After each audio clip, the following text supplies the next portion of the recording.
558 DZXL.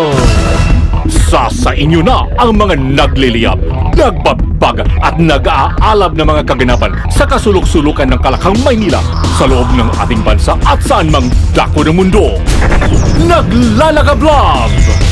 Katatampukan ng mga pambihirang kaganapan na bumabandera sa mga police blotters, mga kulay dugong pangyayari na nakakagimbang at mga nakakatawang pansing eksena na tiyak na pag-uusapan. Naglalagablab! At narito na ang naglalagablab na mga balita sa DZXL 558. Unahin natin sa Maynila, napula ng sunog na tumupok silang barong-barong sa may P. Alge Street, Abad Santos Avenue sa Tondo alas 7:15 ng umaga. Mabilis pong kumalat apoy sa mga kabahayang, yari lamang sa mga light material, sumakyat naman sa ilawang alarm ang apoy at fire out na bandang alas 10:20. Walang naitalang nasaktan sa insidente at tuloy pa rin inaalam ang sanhi at ang kabuang halaga ng mga naabo. Ako tayo ho, doon sa Bicol, pasintabi lamang ay naagnas na at umalingaso na ho yung amoy ng matagpuan ng bangkay ng isang Department of Interior na local government officer na ilang araw nang nawawala sa Naga City. Nakilalang biktima na si Iris Napire, DILG officer na nakabase sa Bombon, Camarines Sur. Nakita ho ng soko ang katawan ni Napire na nasa loob ng sako sa loob ho ng compartment ng isang kotse na nakapark sa likulang bahagi ng Villa Caceres Hotel malapit sa Naga City Hall. Nabatid na mismo ang suspect na si Naga City OIC DILG Officer Eric Medina ang nagturo ho sa kinaroroonan ng bangkay matapos aminin na siyang pumatay kay Napire sa pamamagitan ng pananakal noong Marso 9. Away sa pera ang nakikita motibo ng pulisya sa krimen. Base na rin sa pag-amin ng suspect na humihiram siya ng pera sa biktima. Sa ngayon ay nakakulong na si Medina at sasampahan ng kasong murder. Naglalagablab na mga balita. Team Patay, Team Buhay posters, walang epekto sa mga botante. May balita si Grace Mariano. Grace, i-radyo mo. Naniniwala si Senator Sergio Osmeña na hindi makakaapekto sa desisyon ng mga botante sa darating na May 13 elections ang Team Patay at Team Buhay posters na ikinabit ng isang simbahan sa Bacolod at sinundan ng ilang simbahan sa Cebu. Nakasaad sa Team Patay ang pangalan ng mga kandidato na pumabor sa Reproductive Health Bill at sa Team Buhay naman yung mga kandidato na kaisa ng simbahang Katolika na hindi sumuporta sa RH Bill.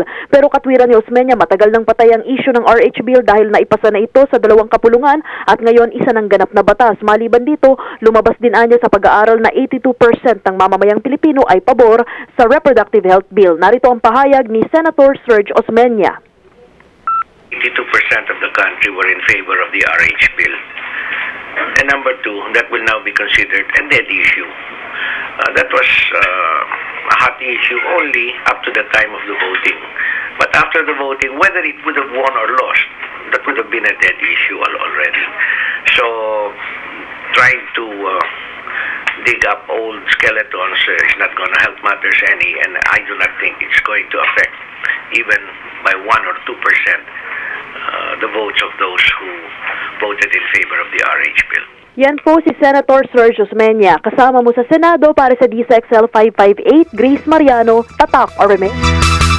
Psychological debriefing ng UN Counselor sa 21 Pinoy Peacekeepers tapos na. May report si Rhea Mamogay. Rhea, i-radyo mo. Briefing ng United Nations Counselor sa 21 mga Pinoy peacekeepers na binihag ng mga rebelde sa Syria. Ito ang kinumpirma ni AFP spokesperson Colonel Arnolfo Cruz Jr. At base aniya sa opisyal na ulat, walang masamang epekto sa mga peacekeeper ang pagkakabihag sa kanila ng mga rebelde. Dahil dito malaki ang posibilidad na maibalik sa full duty status ang 21 mga sundalo para muling makapagsagawa ng peacekeeping mission. Magkagayon pa man, sinabi ng opisyal na bilang bahagi ng protocol, muling isa sa ilalim sa psychological debriefing ng mga psychologists ng Philippine Battalion sa Golan Heights ang mga sundalo para masiguro na hindi na trauma ang mga peacekeeper. Sinabi pa ni Burgos na wala ring naging masamang epekto sa kalusugan ng mga peacekeeper ang pagkakabihag sa kanila ng mga rebeldeng Syriana. Kasama mo sa Campo Aguinaldo para sa DZXL 558, Rhea Mamogay, Tatak RMN. Dalawang PBA player kinasuhan ng tax evasion. Kasama natin sa balita may report sa Angel Ronquillo.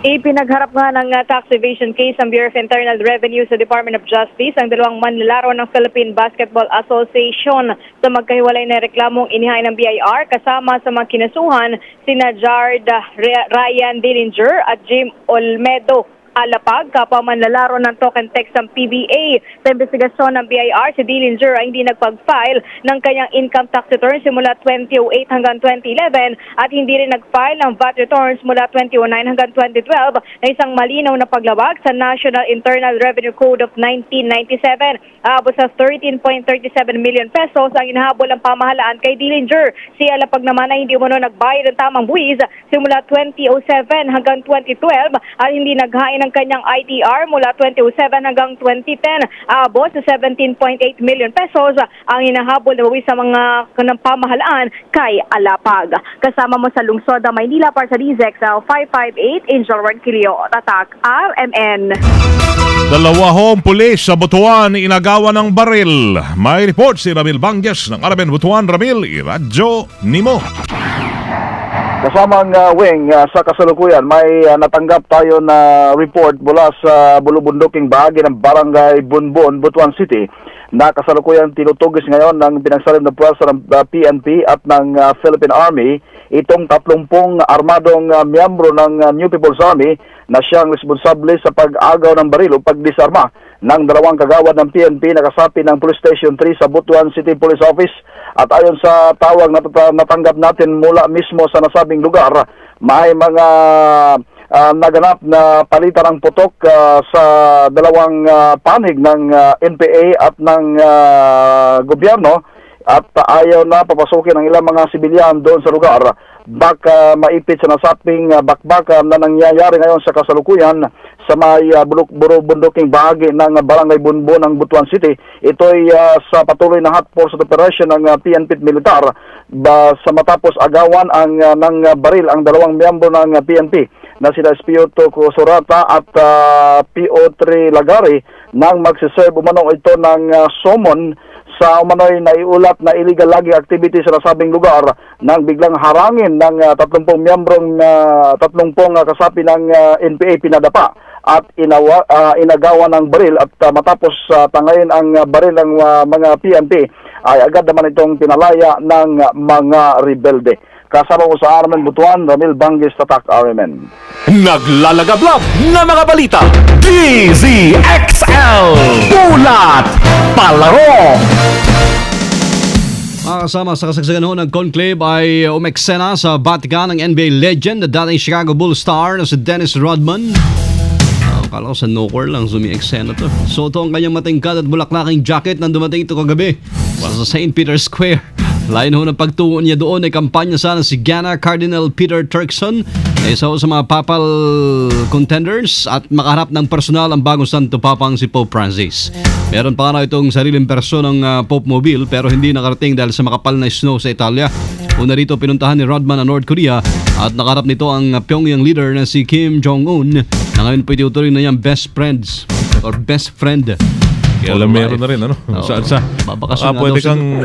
Pwede ka rin sumabit dito sa Saba. Pwede. Magandang issue yan. Wow, saan pumupunta eh? Ayan. DZXL Showbiz Balita. Si Loli, saan ka? Saba na galing yan dati. Oo, Saba yan eh. Punta ka rin Vatican? Ay, nako. Vatican, punta ka rin? Ay, hindi. Ayoko. Hindi ako tanggap doon. Bakit?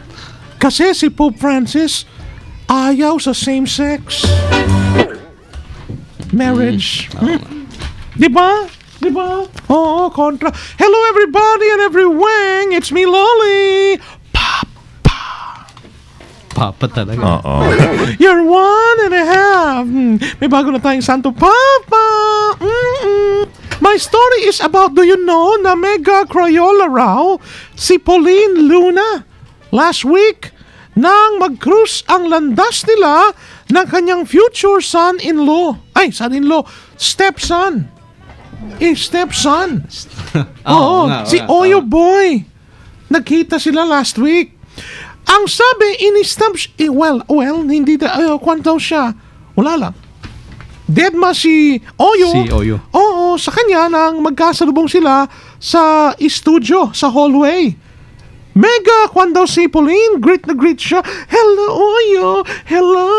Pero Deadma yung naging tugon sa kanya. Yan. Ching. Mega, kwan daw eh. Mega iyak daw. Si Pauline. Siya sana yung maging kwan, di ba? Future stepmom. Parang hindi sila pa, hindi bagay, no? Step Oo. by step talaga. Baka binasted ni Pauline dati si Oyo. Di ba? Mas gusto pala matanda. Mas elder. Well, napahiya raw ito ng bongga-bongga. Kaya wala itong nagawa kundi ang mag-Crayola na lang. Iyak na lang siya. Paano yan? Di sila magkasundo. Parang nagkarayola na lang. Oo. Ay, nako, I feel the same way. Nadaanan ko na rin yan. Ganun ba? Hindi ka rin pinansin dati? Oo. Well, humingi naman daw ang ano ba yan? Alala ko tuloy ni Oyo. Yung kayayo mo, Oo. si Oyo. Nang hiningan ho ng pahayag si Oyo, hindi raw ito sumasagot. Deadma rin sila. Deadma rin siya sa lahat ng mga gustong magtanong. Ganon talaga ang buhay. Ano yan? Wala lang. Napindot nung alalay ko dito, Loli. Okay na. Hilig talaga sa pindot yan. Thank you, magpindot-pindot na ho tayo. The end is here. Hanggang open. Hanggang bukas. Yan. I love you cause you love me. I love you, Santa Papa. I am Loli. Thank you, Loli. Hindi gasgas, hindi umatras, medyo madulas. Ito ang balita panghimagas. What's up, Magandang tanghali mga kasama, Uan. Naku mga kasama. Kasama mo yung uwi na. Nahirang na ang bagong Pope ng Katoliko. At kahit sinauna ang proseso sa pagpili ng bagong Santo Papa, makabago naman ang pagsubaybay dito. Meron na kasing downloadable application sa smartphones para sa update sa kung sino ang magiging susunod na Pope. Actually, din-download ko tong application na to eh.